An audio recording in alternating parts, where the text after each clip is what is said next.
My name is Simone Padur, and I'm the editor for the Access Consciousness UK and Ireland blog. And this is the lovely Cara, Wright.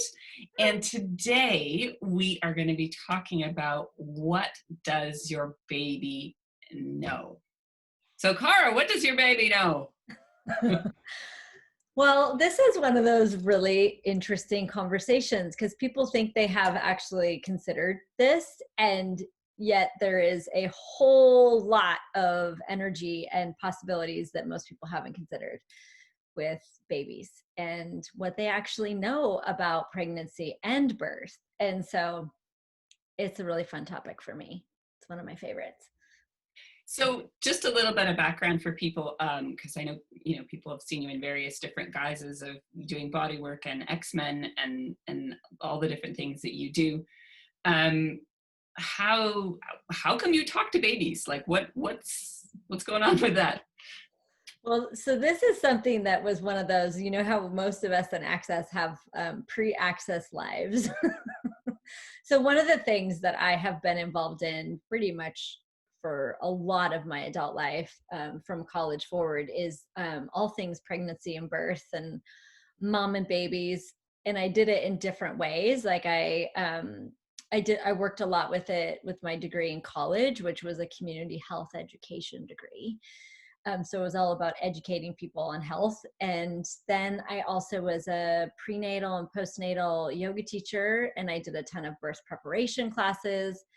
I became a doula for many, many, many years. I've been to, I don't know, I think I lost count at 500 births. So I've been around pregnancy, birth, babies, and all the things for a really long time. And over the course of the time, and once I um, started looking at what I had been doing through what I became aware of with the tools of Access Consciousness, I realized that it was I was even more aware of things than I had ever considered. And one of those things was that I was really actually a lot of times engaging and working directly with the baby.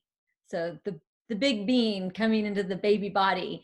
I never really realized how aware I was and how much what I did with women in pregnancy and birth was also working with those beings as well. So, um, you know, Right. we all have those weird little talents that we don't really realize we're doing until we realize it. And then we're like, oh, that's what I was doing that whole time. So, yeah. Absolutely. So, what are your top 3 tips for expectant moms? Well, I will give you 3. There's a lot of tips. But with regard to what does your baby know? Um, that is one of the areas where I think people disregard a lot of what babies and these beings who are, that you're currently or in the future or getting ready to birth these bodies of these for these beings, um, that they don't actually consider that they're actually able to contribute, that they actually have a say. They do have points of view about what's going on. And the more you're able to include that in your pregnancy, and even so much in your conception, but in your pregnancy and your birth, the more it can create a lot more ease for you, a lot more ease for your body. And I've seen this over and over again, when you give women the information like, hey, what if you included your baby in some of this stuff? What if you actually allowed your baby to contribute to you and your body? What if you actually paid attention to what's going on and gave them information during the birth process? Like, what would that change? So a few of the tips I would say, like some basics, is number one, like if you take time to really lower your barriers, like actually lower your barriers, and lower also anything that you've created that is kind of insulating your body, and any points of view you have that you're in this alone. and spend like 5 to 10 minutes a day actually being willing to perceive your baby, to perceive the being that is your baby, and to see what shows up. That simply doing that is going to start to create a completely different communication possibility with you and your baby. So I would say start there. So tip number one. Tip number So when you talk yeah, about barriers, like for the people that haven't come across this anymore, yeah. is it just that sense of being like present in your body with this being you're growing? Is that kind of the sense?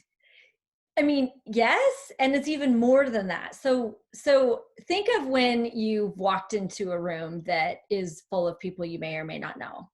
And you get that energy, like you get that sense of like literally energy going whoop up around you. That's really what, for a lot of us, that's kind of one of the ways you can start to perceive your barriers. It's something we're taught to do a lot here as some sort of like protection or whatever we think it creates. Oftentimes, basically what it creates is a lot more intensity for you and your body. But like, it's literally sometimes, especially if you've never lowered your barriers, it's literally like intentionally pushing those barriers down. So if you were just willing to be there as you are, like, well, with whatever's going on for you, with your body, like, and really not having a, like, not trying to show up in the way that you think you're supposed to show up as a pregnant woman or as a woman who's just getting ready to have her baby, like really be vulnerable and be real with this. You're not hiding it anyways from the baby. I know you think you might be, but you're not. So if you were just to push down all your barriers and just be you, whatever that looks like in this 10 seconds, and allow yourself to really be aware of this baby being fully. So that brings me to something that you mentioned before, is actually asking your baby about what it would like to eat and drink. Mm-hmm. Yes. And that would be my next tip. So once you have this, like once you start to do this, you'll start to notice that it's going to get easier, that the baby will actually realize, oh, they're actually willing to acknowledge me beyond that. I'm this like, it's really interesting the points of view we have about babies, right? When they're growing in our bellies. And it basically is about 5% of the actual energy of this being that is coming to be your baby. So when you actually start to practice that, you can ask them, because sometimes women will have aversions to food. Sometimes food, they'll eat stuff and it does not agree with them or their body, or sometimes it will create something different in their body, or sometimes they'll need to add something. Like there's been a lot of, people who come to pregnancy and they're vegetarian or vegan. Right. And what's actually required, and people always think, oh, it's because I'm pregnant, I require to have some meat or some protein, more protein, like from meat.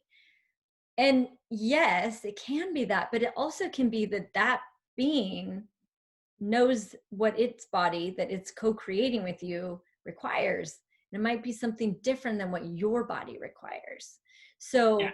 including them and asking them, you will be surprised at the information that they'll give you. And if you're just willing to give it a go and trust it a little bit, you can see pretty quickly if it, what shows up.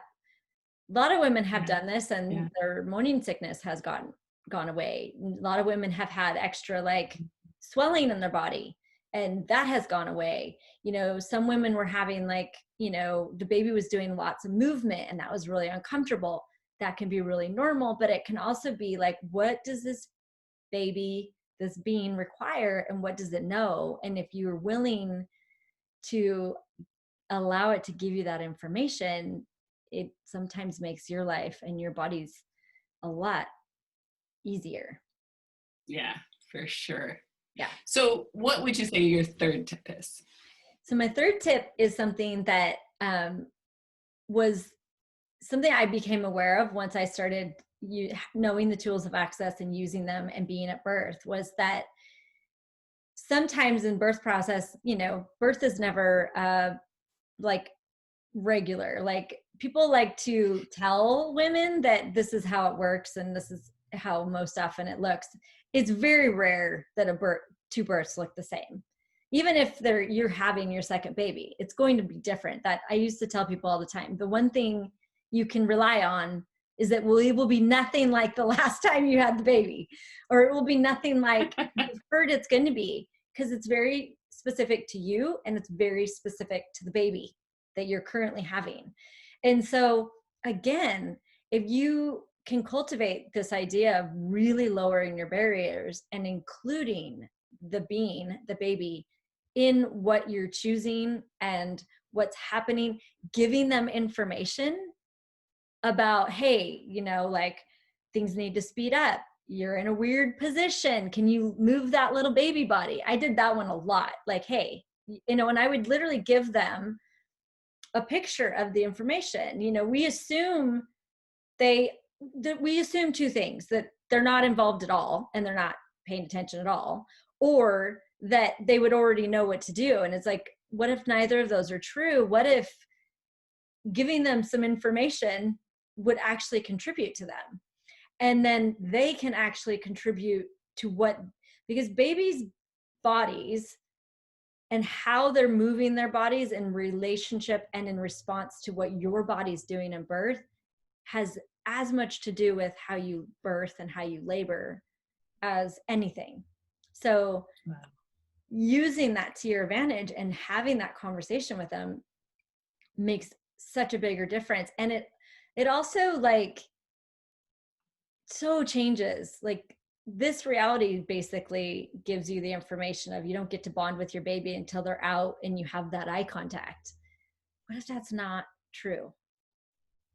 Absolutely. What if it is way before that?